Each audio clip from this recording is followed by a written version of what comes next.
nu gan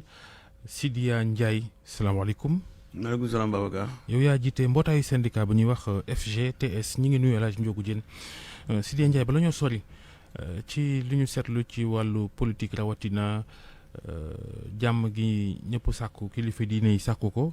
ak ñi ñu féexal ci kaso bi démb ñoom Guy Marius Sagna ak Assane Diouf ak Clédor Sène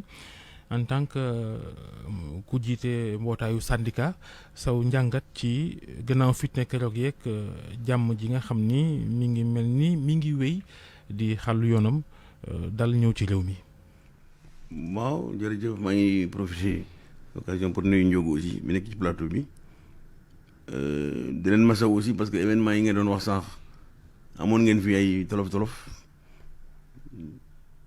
heureusement que tout s'est bien passé. mais ci événement yi ak tournure yi mu jël actuellement nii apaisement bi defe naa ne vraiment c'est une très bonne chose ñuy ñaan ñun ñëpp pour que véritablement loolu wéy parce que démocratie am na yoo xamante ne xeju fi démocratie comme jox nañu nit ñi possibilité exprimer wu jox nañu possibilité aussi exprimer wu donc ci médias yi exprimer wu partout sur le terrain mais aussi ñu koy sanctionner par des élections régulières donc je pense que occasion yooyu nag mooy permettre pour ñi nga xamante ne dañu bëgg a diriger ñu diriger ak ñi nga xam ne dañu bëgg a opposer aussi ñu opposer donc je pense que jàmm ji moom vraiment ñu ngi rafetlu taxawaay kilifa diine yi nga xamante ne jàpp nañ ci ak société civile ak ñëpp pour que véritablement jàmm dellu si xel yi dellu si pour que ñu xam ne dëkk bi ñoo ko bokk Sénégal suñu réew la ñu góorgóorlu ba li fi amoon bon. C'est un incident de parcours. Parfois, on a constaté qu'il y a des décennies, une fois par 10 ans ou par 5 ans, des problèmes. En général, c'est à la suite des événements électoraux, le don am. Mais cette fois-ci, tout événement électoraux. Il faut tout d'un coup. Mais je pense que comme ça se tasse, c'est pas la peine de remettre le couteau dans la plaie. mais mi ngi lépp a ngi tukkee ci manifester yi fi amoon manifester yooyu. ni nga ko tàmbalee junj sax askan wi da cee doon profité wane méttitam en tant que syndicaliste ban jàngat ngeen ci def ak solution yi njiitu réew mi indi ni moom la teg pour saafara ko. waaw xam nga ne boo xoolee même en dehors de Sénégal bitim réew sax amoon na bi ñu commencé xam nga mbas bi mu ñëwee dafa fekk ñu indi ay confinement lu ñu naan confinement parce que virus bi kenn gisu ko donc mu ngi law di rey nit ñi. maa ngi dégg ay Brésil 300,000 morts extra États-Unis donc nit ñi bu ñu leen imposer yenn mesures yi confinement bi mën dañu ko supporter ba tax na yenn secteurs yi par exemple comme secteur informel ñi nga xam ne dañuy liggéey guddi aussi ñoom ay problème ñooñu ñëpp defe naa ne dañuy cumuler frustration yoo xamante ne moo exprimé wu ci événement yi ñu gis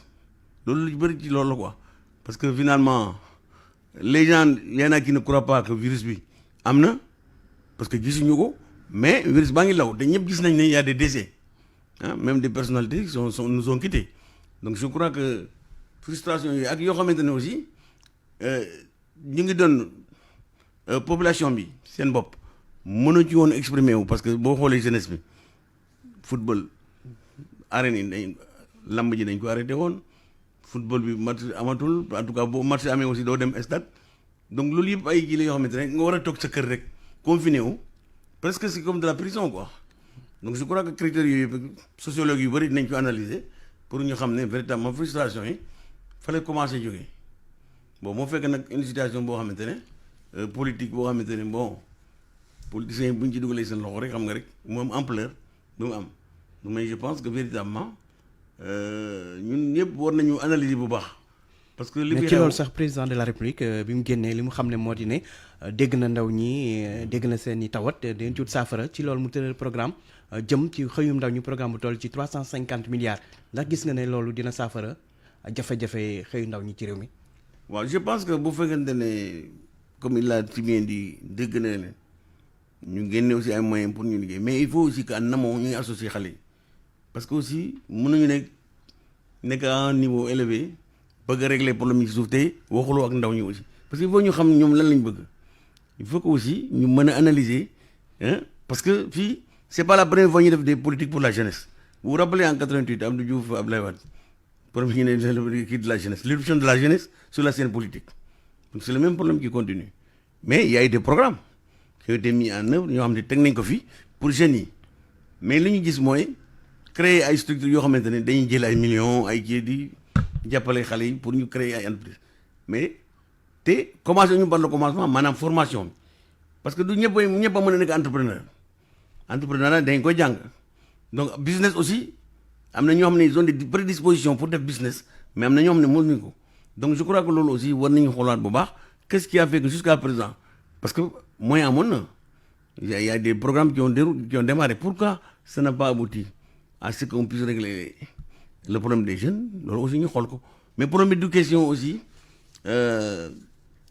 parce que bon secteur yi nga xamante ne dañu war a gën a dugal xale yi buñ ko analyser woon bu baax muy agriculture muy yeneen maraîchage ak yeneen bu fekkente ne ñoom analyser wuñu avec les jeunes ce qu'ils veulent on va avoir des problèmes parce que tant que defuñu loolu rek mën nga dugal ay milliards mais milliards bi day nax saay donc je crois que vraiment war nañu gën a associer jeunes yi à la base ñu xool ban format la ñuy def mu bañ a nekk rek structure bi taxaw na da ngay am sa projet nga ñëw taxaw nga ne j'ai besoin de 10 millions ñu jox la 10 millions nga dem te 10 millions yi duñ ko contrôler fan la dem y a pas d'encadrement bu dee amul encadrement xale yi day nax saay parce que c'est ça la difficulté mais je pense que c'est une très bonne chose déjà que le chef de l'État décide de dégager ay moyens pour que véritablement ñu mën a jàppale xale yi ñu def ko extra parce que boo xoolee taux de population bi jeune bi les jeunes là par exemple seen niveau de représentation au niveau de la population globale ñoom ñoo fi nekk l'avenir c'est eux donc on doit réfléchir avec eux mais pas pour eux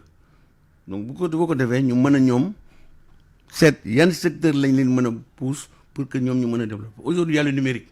ñëpp xam nañ ne tey mën nga toog secteur avec le télétravail et tout ça nos pays sont en retard tey tu peux faire de l'argent en restant à la maison donc yooyu yëpp il faut que ñu xool naka la ñuy gën a développer accès au numérique bu ko defee je pense qu'on pourra trouver des solutions mais aussi en mettant l'accent sur la formation professionnelle aussi parce que ici la formation générale elle est très longue et souvent au sortir c'est des déchets les gens ne sont pas recyclés et l'État ne peut pas créer des emplois pour tout le monde donc je crois que aussi en amont ñu vraiment mettre l'accent sur la formation professionnelle pour que xale yi mën a véritablement bu ñu jógee ñu opérationnel mën a liggéey. léegi président Macky Sall tey 25 mars si la def juróom-ñeenti at ci bopp réewum Sénégal yow en tant que syndicaliste au plan social ban bilan ngay def ci liggéeyam. bon au plan social il y a eu des hauts et des bas c'est-à-dire qu'il y a eu des acquis comme il y a eu des difficultés jusqu'à présent nous nageons en pleine difficulté dans beaucoup d'autres secteurs am na secteurs yoo xamante ne il y a eu des avancées mais boo xool les analyser c'est que la demande sociale elle est toujours insatisfaite parce que parfois on va jusqu'au bout bu crise amee ñu jéem a calmer crise bi mais on ne va pas jusqu'au fond des choses pour ça dañ jël les mesures qu'il faut pour corriger donc c'est ce qui fait que véritablement il y a des difficultés donc je crois que côté boobu aussi war nañu xoolaat bu baax comme ni ñu ko waxee ci dans le cadre on a mis des mécanismes de dialogue social etc. Est-ce que cela a été opérationnel pour véritablement anticiper sur les conflits c'est ça mais le problème que nous avons noté ñun de manière globale en tant qu'acteurs sociaux c'est que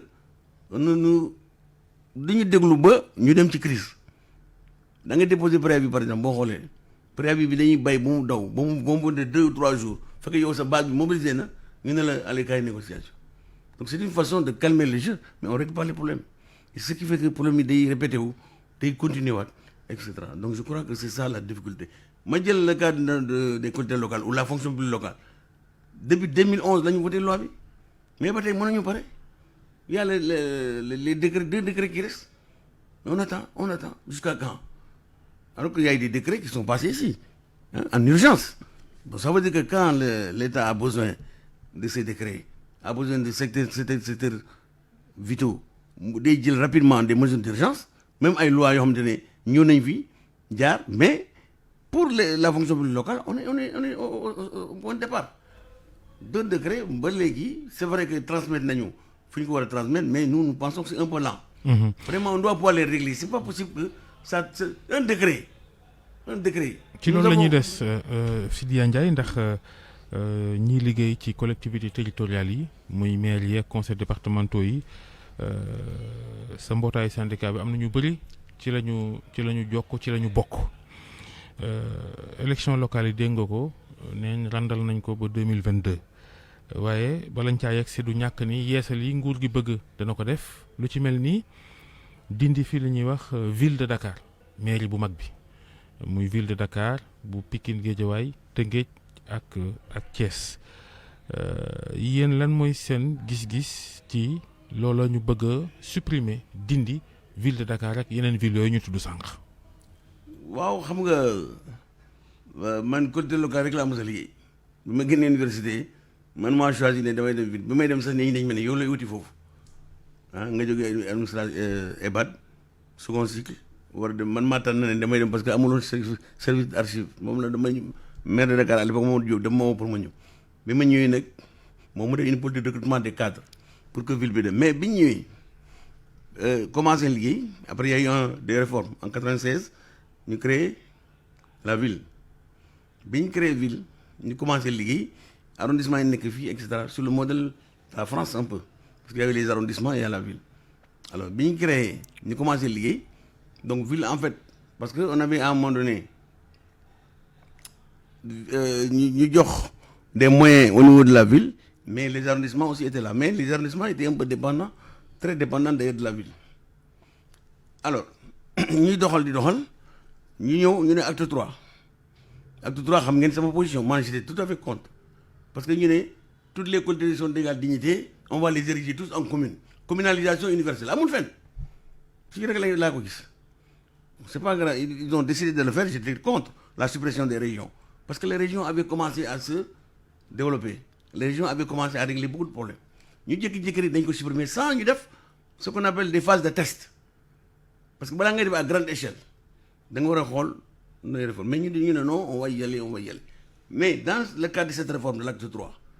ce qu'ils n'ont pas fait c'est qu'au niveau de la ville des grandes villes là les communes qui étaient là les communes d'arrondissement qu'on a érigées en communes de plein exercice ils n'ont pas eu le courage de les restructurer de façon viable économiquement je veux parler parce que dans les maanaam li nga bëgg a wax mooy lan maanaam ñoom bi ñuy supprimer bi ñuy defee villes yi les communes d'arrondissement ñuy ériger leen commune dañu ne woon danañ jël ay Ndakaaru par exemple warul am ay 16 communes d'arrondissement dafa war am ay 5 grandes communes nga xam ne am nañ capacité financière pour fonctionner mais defuñu ko dañuy bay noonu rek te à l'époque ñoom ñoo doon critiquer ne parti socialiste coordination bi moom la ñu jëloon ñu ériger ko en commune d'arrondissement donc on devait revoir comment structurer parce que c'est les grands ensembles qui sont viables amoon na ñun on a eu des problèmes avec l'acte 3 amoon na ay communes yoo xam ne pour fay salaire état bi moo obligé ñëw au secours et jusqu'à présent nous avons des problèmes parce qu'il y a des communes yoo xam ne mënuñu supporter mais les frais médicaux askan wi gisuñ seen bopp ci melokaan bu ñu mënta jox gox-goxaat yi ci wàllu collectivité territoriale muy maire rek commune bu ndaw ak bu mag askan wi dañu am jafe-jafe gis seen bopp ci njëriñu communes yeeg conseils départementaux yi lu dul ay recrutement personnel di fay mais ci dundun askan wi wax dëgg yàlla xëy na yaa ñu gën a mieux placé pour wax ñu ni askan wi gisu ci boppam. mais effectivement ce que je disais que bi ñuy réformer l'acte 3 ñu koy def j'ai eu l'impression que c'était des trucs politiques parce que ni ñu war a engagé débat bi defuñu ko ni ñu ko waree ba ñuy jël ay mesures ne dañuy ériger telle commune finalement commune yoo xamante ne n'a pas de viabilité économique état bi moo la ñëw en appui parce que boo jël département parce que tey on parle de supprimer de la ville de Dakar département lañ fi teg mais département ba léegi amul ressource propre ba léegi donc ban moyen la ñuy jël pour ñooñu mën a fonctionner donc finalement on a l'impression qu'on fait on taille des costumes pour les gens mais on ne regarde pas l'intérêt des populations donc je crois que réforme bi ñëpp la ñu war a dañu war a def débat boo xamante ne dina permettre askan bi gis seen bopp comme c'est local ñii seen localité yi war nañ véritablement mën a gën a impliqué wu. léegi pour dellusi ci laaj Babacar ndax ànd nga ci ñu supprimer ville yi daf koy département. non moi je pense que c'est un faux débat parce que ville yi aussi tolluwuñu il y a des villes de moins importance il y a des villes comme parce que Dakar le problème de Dakar c'est que Dakar c'est la capitale du Sénégal pourquoi à Paris il y a une ville et que ça marche très bien, et qu'au Sénégal, on ne peut pas avoir une ville comme ville de Dakar, la ville capitale. Voilà la question. Voilà la question. Dire que le truc de la ville est virtuel, mais le département est virtuel aussi. Le département n'a pas de territoire. Le département est là des communes. Donc, il y a des débats, il faut que nous ayons une table. Des spécialistes de la décentralisation, nous menons mais tant que nous faisons on fait de la politique politicienne. Les structures, les mairies, qui sont créées, ils font des officines politiques. Or, développement local, parce que l'État doit transférer un certain nombre de compétences. Une dizaine de compétences. Mais moom laa lay wax sax mairie yi amul njëriñ lu dul recruter ay militants. Voilà. Donc à la limite boo xoolee le travail se résume à quoi?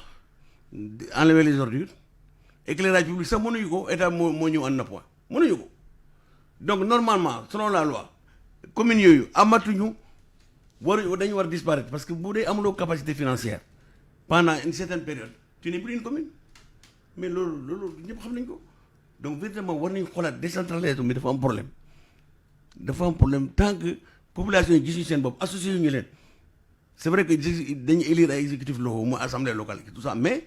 il y a pas de ressources il y a pas de mesures d'accompagnement l'État a décentralisé mais n'a pas donné assez de moyens à ces communes là c'est vrai qu'il y a ils vont te dire que il y a des état bi ci boppam mooy déroulé ay programme boppam ci communes yi. Voilà communes yi mënuñu defal seen bopp dara. c'est ça mënuñu defal seen bopp dara. amul sens kon. amul sens donc il y a beaucoup de difficultés yoo xamante ne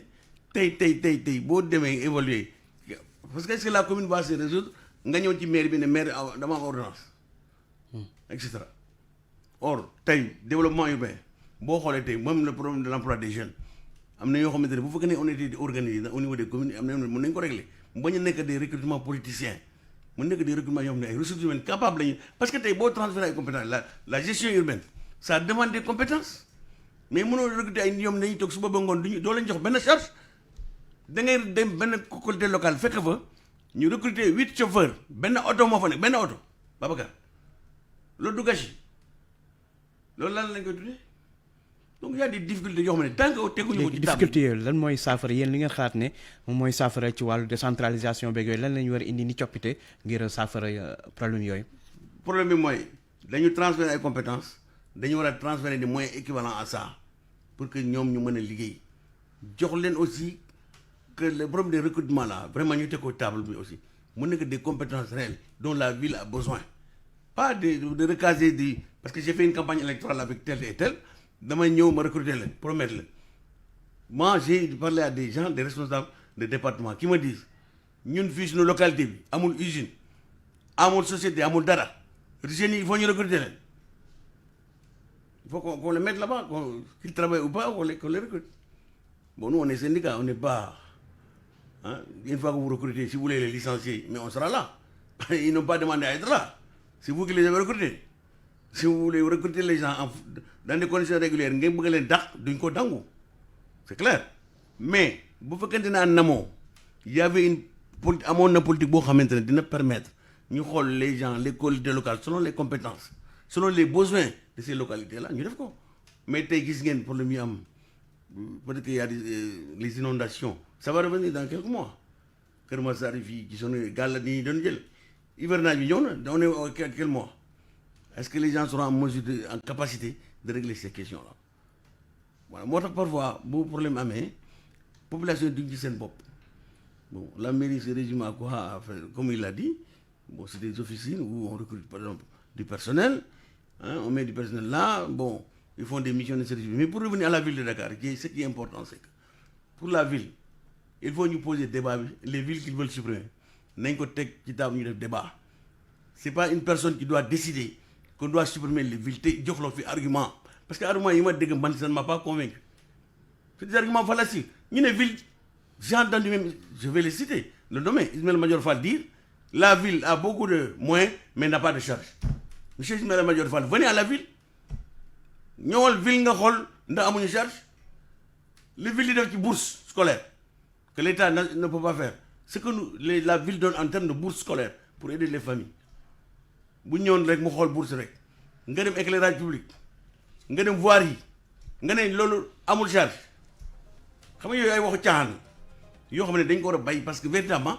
dañu jël ville dañ ko ciblé pour détruire ko simplement parce que dañ ko war a détruire il y a des questions politiques qui sont qui ne veulent pas dire. jërëjëf c'est ça la vérité. jërëjëf Sidya Ndiaye njiital mbootaayu syndicat bi di FGTS jaajëfalaat Ndiogou Diène jërë ngeen jëf mbokk yi ñu ngi ziar